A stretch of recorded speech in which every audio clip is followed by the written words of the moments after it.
I watched the entire debate last night. Not a debate, but the garbage put up by Fox Business Channel. Ooh, weren't the three interrogators so awfully cautious? Except Maria Bartiromo, is that how you say her name? I like the way, and the English guy. Although I found it a little bit off-putting, not for nationalistic reasons, but I just found it off-putting to have somebody with such a plummy British accent questioning people who are running for the presidency of the United States, even though those people are a bunch of half-witted morons. But I digress. I think my favorite, out of many lines that came out of the mouths of these dumbass Republicans, was one by John Kasich when he said, quote, "I'll tell you about Wall Street. There's too much greed." Now, he's a former Lehman Brothers executive. Of course he is. Some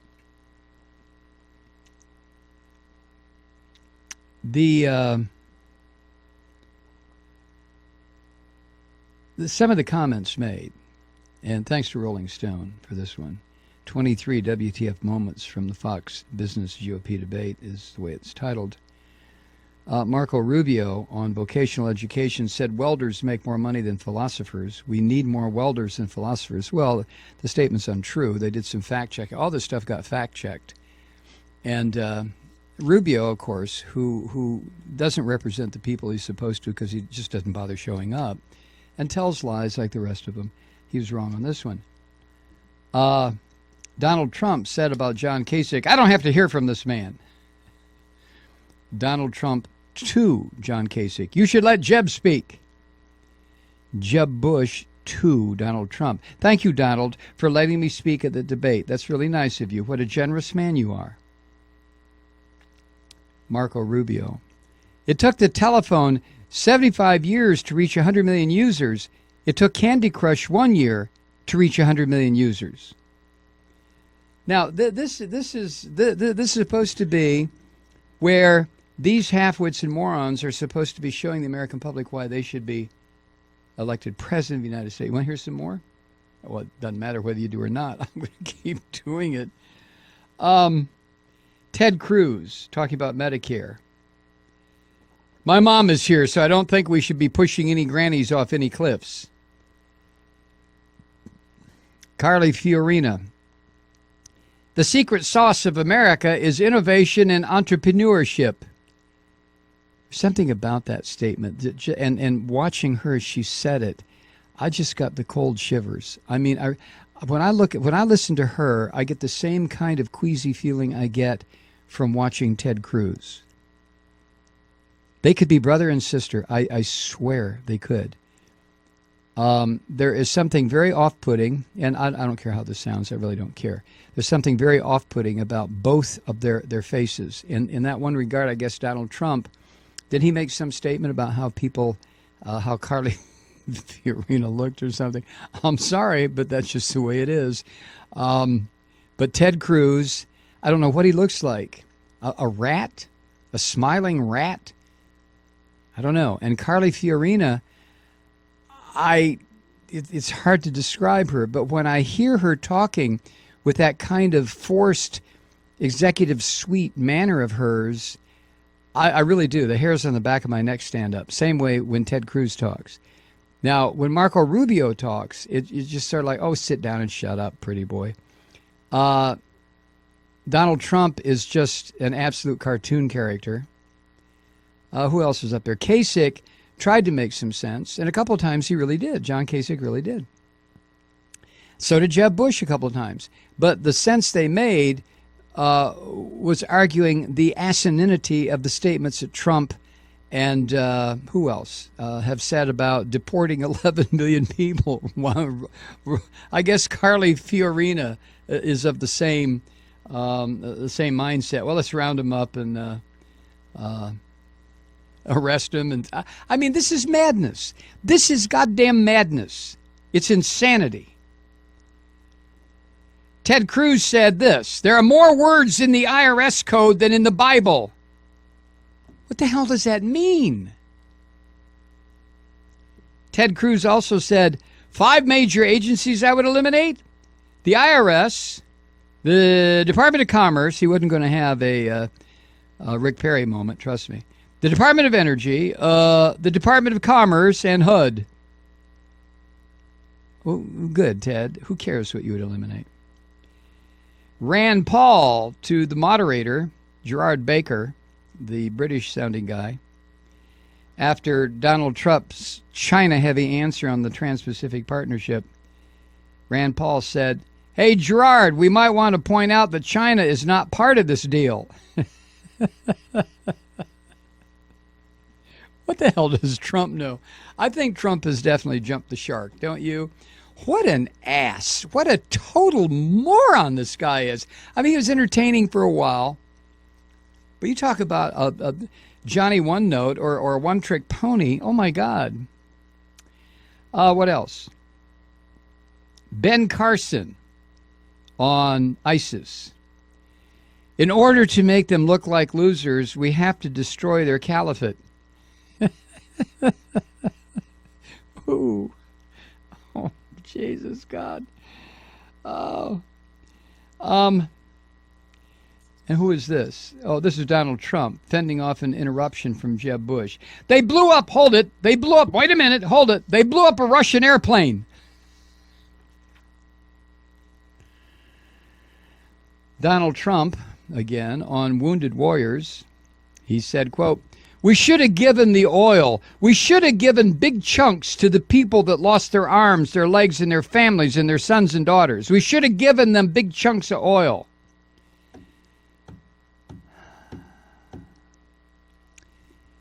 Jeb Bush responding to Trump's foreign policy plans, not that last one, but Jeb Bush said, "That's like playing Monopoly or something. That's not how the real world works." Right. And then Trump and Fiorina got into this thing about Vladimir Putin. Trump said, "I got to know him very well because we were both on 60 Minutes. We were stablemates. We did well that night." The only problem with that, yeah, they were both on 60 Minutes, but Trump was in New York and Putin was in Russia. So, and then Miss Hewlett-Packard destroyer, Carly Fiorina, who also met Putin, said, "I met him as well. Not in a green room for a show, but in a private meeting."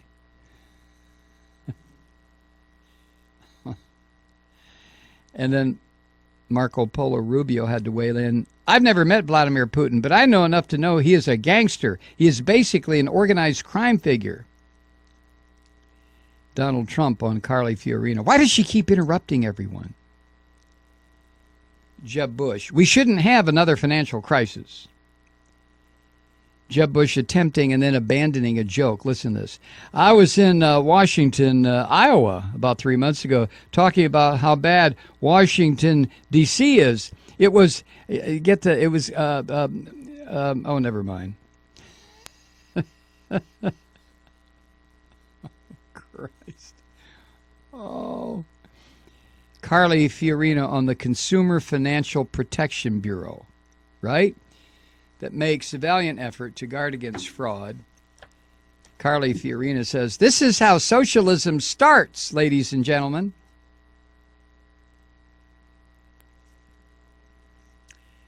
And then Trump said, quote, "Dwight Eisenhower moved 1.5 million illegal immigrants out of this country." Yeah, and back then, Donald, it was called Operation Wetback.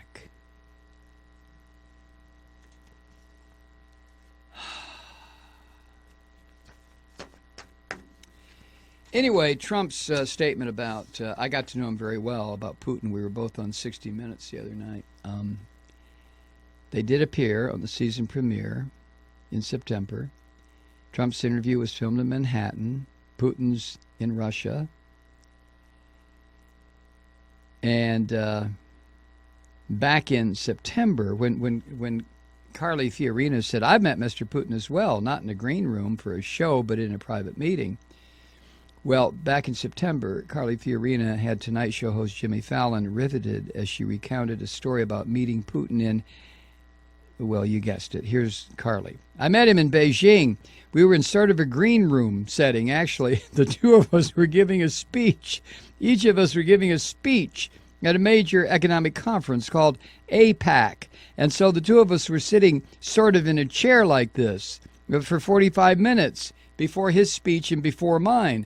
So, I mean, Carly Fiorina, like most of these Republicans, will lie about anything. It was in a green room. Right, Carly? Rand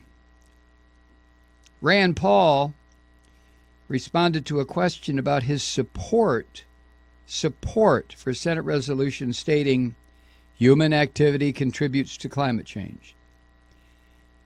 The way he responded, he laid out his doubts about global warming science, and he declared that there have been times when carbon in the atmosphere has been higher.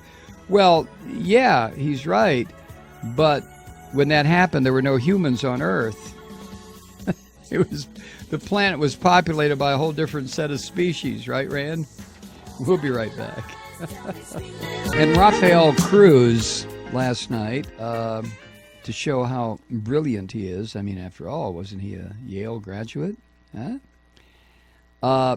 He was going after the Federal Reserve, and he blamed the Federal Reserve for easy money policies in the early 2000s that wound up creating that bubble in real estate and commodities. You know, blaming the Fed instead of blaming the liars, thieves, and fraudsters who perpetrated the crime. But that's what Republicans do. Blame the Fed. And he said that the bubble in real estate and commodities popped, and he snapped his fingers for dramatic effect when the Fed tightened the money in the third quarter of 2008. Well, he's got it ass backwards.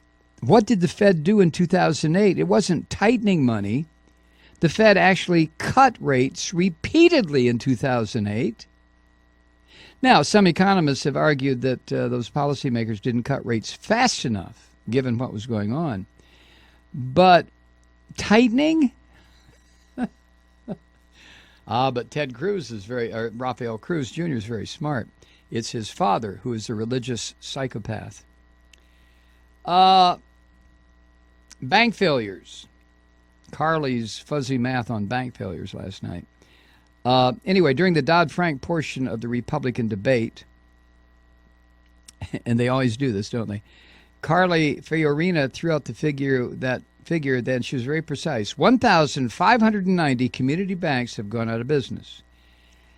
And no, about a third of that, Carly. About 500 banks.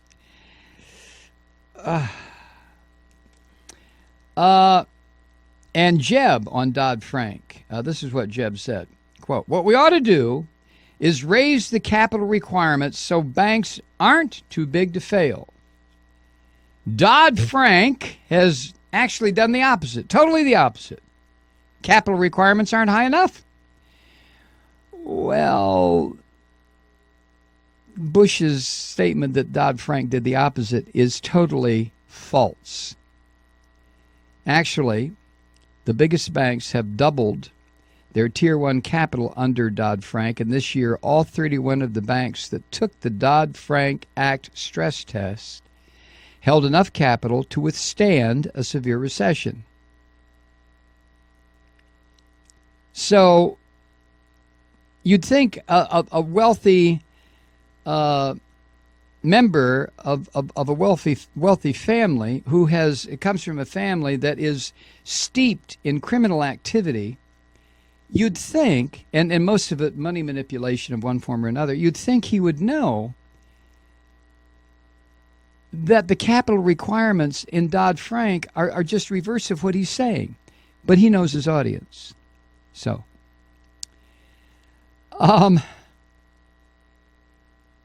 actually, Wall Street has started to complain that the higher capital requirements are constricting the market. That means their gamblers can't play like they're used to.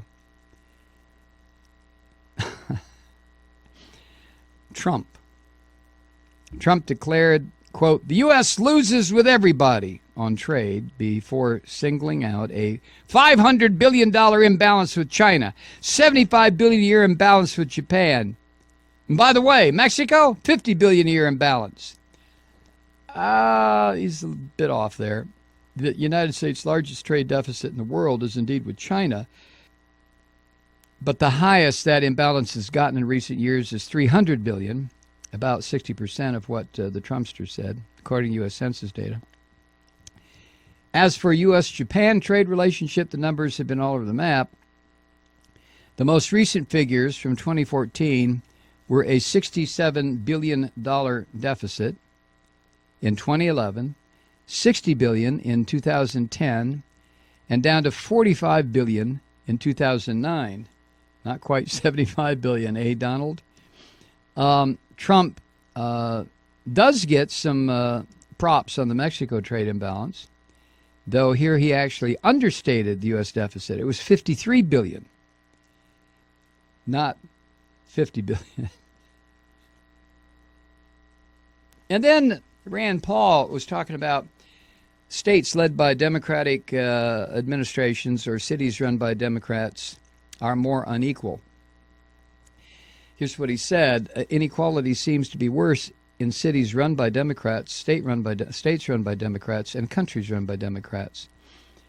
The cities are too numerous to count for, but the states aren't. According to calculations by the nonprofit Corporation for Enterprise Development, quoted this past May in USA Today, the District of Columbia is more unequal than all 50 states. And D.C. is governed by Democrats.